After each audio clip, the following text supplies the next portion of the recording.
Opo mga kalingap. So, ayun po, dito po kami kay Ate Casey at ayun po ay kaarawin niya po.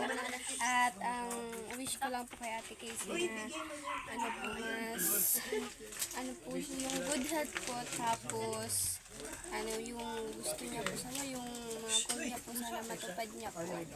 Tapos yung lalo't madaling panahon na Pakiabot mo daw yung salabat yung niya. ano po yung ano man pong karamdaman niya, yun po gumaling po siya at sana po ay Yung salabat. mas marami pang birthday po siyang at marami pong kandila pa siyang ibublow. So ayun, Ate Casey, happy birthday po.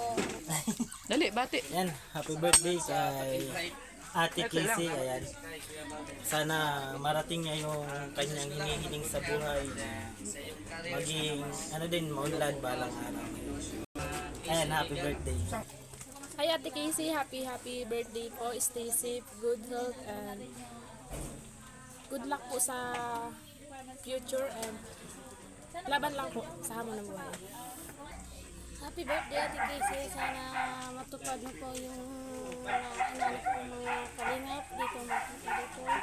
Masabi ko ba happy birthday Ate Casey.